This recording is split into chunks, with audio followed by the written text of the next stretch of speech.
Alright guys, I built a cutaway here, a couple other builders have too. I just want to talk about some things on it. I guess we'll cover ignition and flywheel first on it. What's the purpose of this flywheel? It's to store energy. It's part of the cooling, part of the starting, and part of the ignition. You have a north and south pole magnet.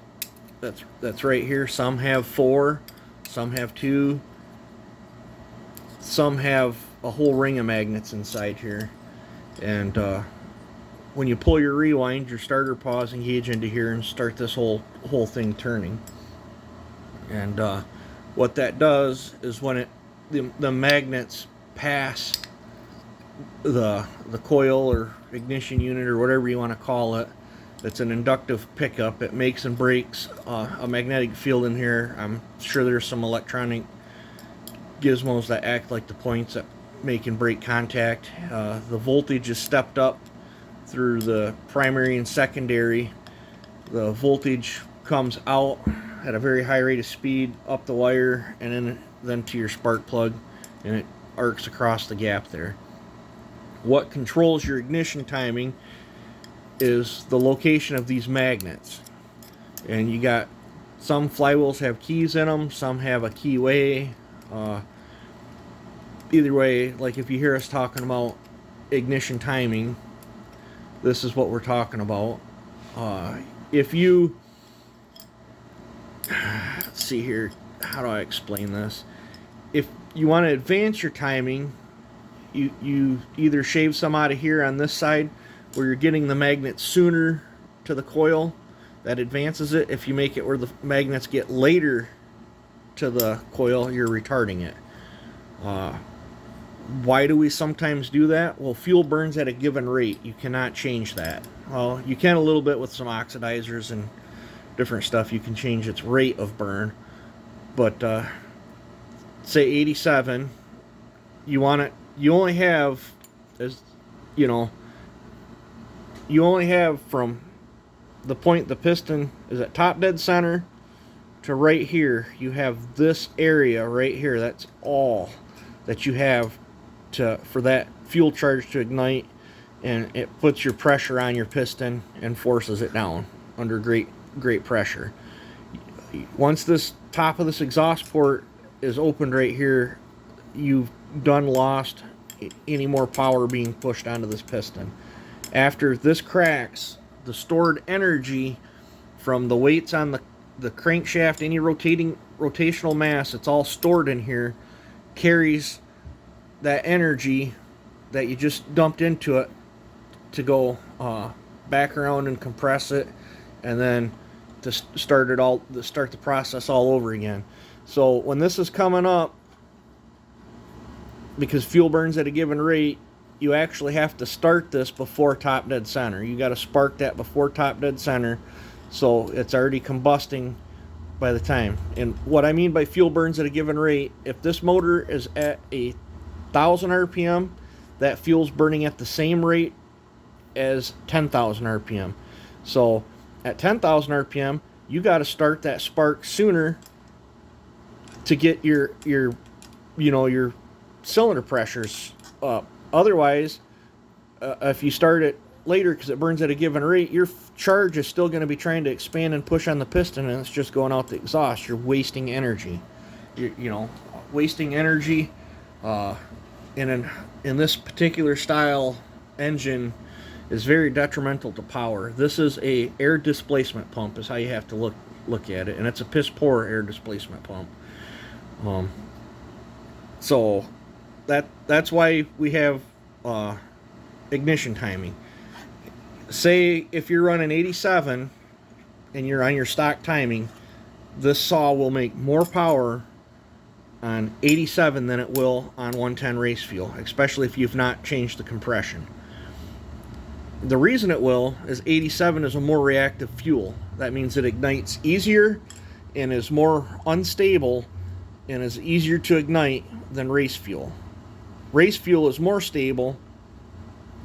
Where you need if you were to run race fuel in this, you would have to change your timing and get it sparking sooner to get it burning sooner to get your energy back. Otherwise, you're just wasting it. That's why there's several videos out there of showing, people showing you where they dumped race gas in they're basically their stock chainsaw and it slowed down, and it will, because it's not been retimed. You have to retime it accordingly for the burn rate. If you're changing fuels that have a different burn rate, what people get mixed up on race fuels, say if we cut the base and we cut this combustion chamber and made this whole area smaller, where that high octane fuel comes in handy. If we're running 87 and we've got this thing super mega jacked up on compression, as this thing's spinning around and coming up, what could happen, especially when they're warm, in severe high compression situations, is before your spark plug even sparks, the heat and the compression that's in here, as this comes up, will automatically ignite your charge. And when that happens, if it ignites too soon, you get spark knock, and then what's actually happening is you're losing tremendous amounts of power, because it's trying to actually push this piston backwards as it's trying to come up. So that's where the higher octane fuels come in handy, but you still have to tailor your spark. Them higher octane fuels were designed to be more stable at higher compression, and then that's why you gotta, sometimes we advance and like say if I was running this on, highly volatile reactive fuel like nitro or something, I would actually retard the timing because the burn rate is different. See if that makes sense, trying to make this make sense to you guys. But going back to what I was talking about on this being an air displacement pump, that's exactly what it is. When this piston comes down, you have atmospheric pressure all the way around here. So when this piston comes down, you're effectively squeezing, especially once this right here, once that closes past that intake port right here, every movement down is more than atmospheric pressure. So what happens is, as this is coming down, once the uppers crack, this higher than atmospheric pressure wants out. It's going to take the least amount of resistance. It's going to flow up the lower transfers and right out the uppers. Once that piston's all the way down, that's where it is. That is done. These have now equaled out to the atmospheric pressure. And then this comes around, and once that exhaust port, there's two things that's happening here. Once this exhaust port is closed, you are now starting to compress your fuel air charge that's here, and you are changing the atmospheric pressure once again here. This is now becoming less than atmospheric pressure. So as this is coming up, you're squeezing here, and it's creating a vacuum here. Once this port clears, once that cracks, the atmospheric pressure is greater than the pressure that's in here. It's going to come rushing in to try to fill this void, as that's pulling your fuel and air charge through your carburetor, your intake boot, and all that. Once this gets up to here, about between 6 and 10 degrees, your spark plug fires. All of a sudden, all your charge in there gets pushed, it's expanding rapidly. Some call it an explosion, but in school we were told it was a rapid burn.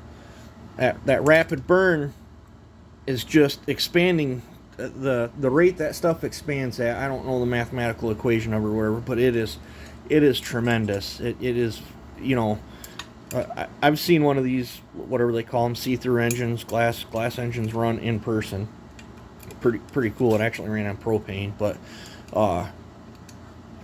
as that's pushing down, you have from point A to point B right here, which is the top of your exhaust port, to make all your power. And during that time, it's storing the power in your rotational mass.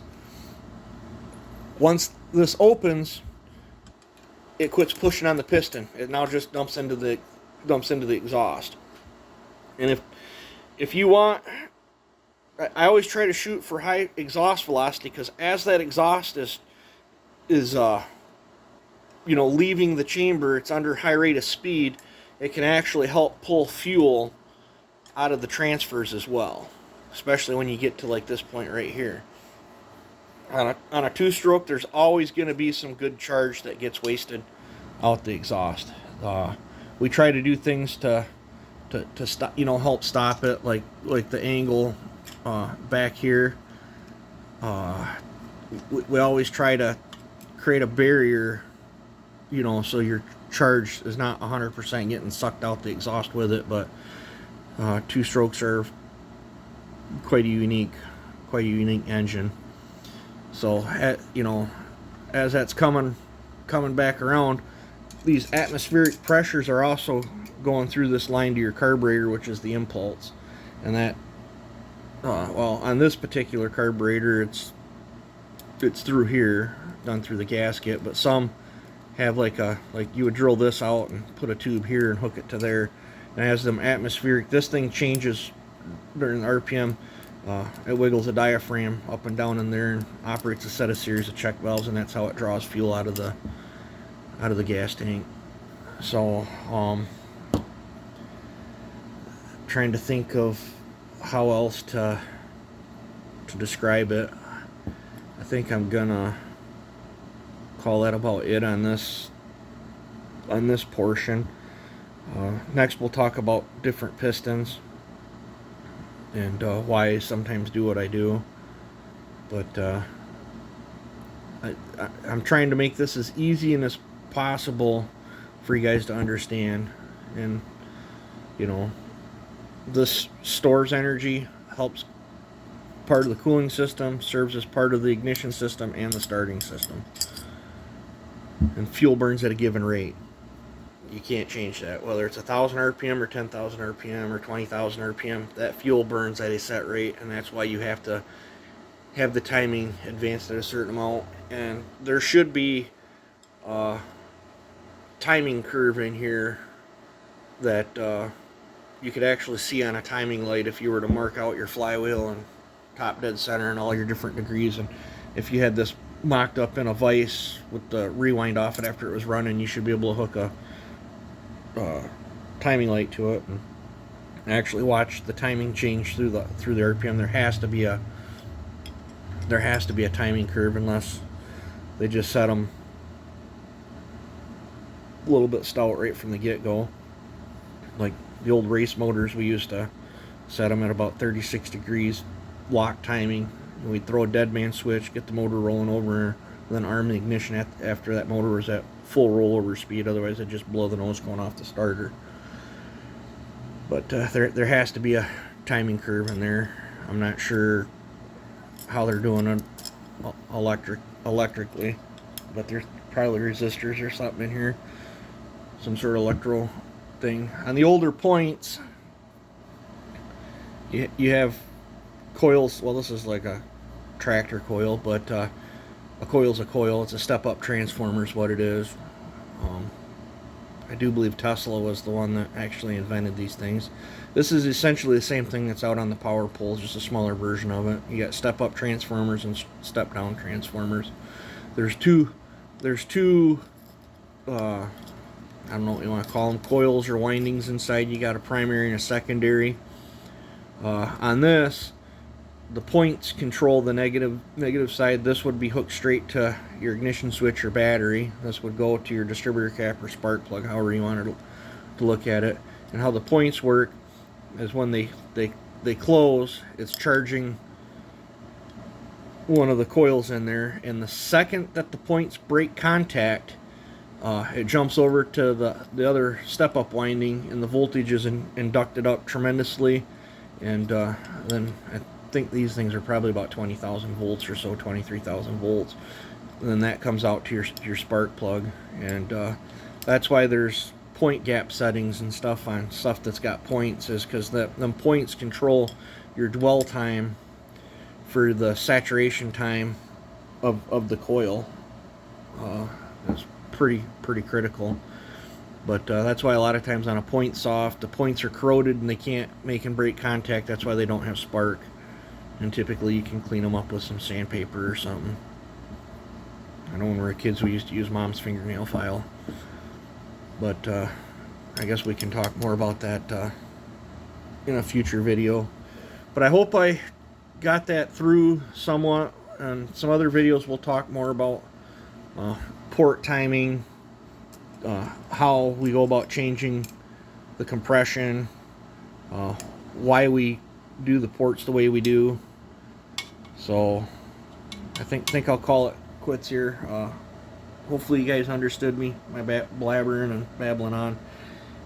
It's easier for me to look at this and know what's going on in my head than it is to try to get it out of my mouth, out of my head, into my mouth, and onto camera for you guys. Those guys that make them really good videos and can talk good on camera, my hats are off to you guys. It's amazing how well you guys make, how easy you guys make it look. But so, all right, I'm gonna stop it here. You guys have a great day.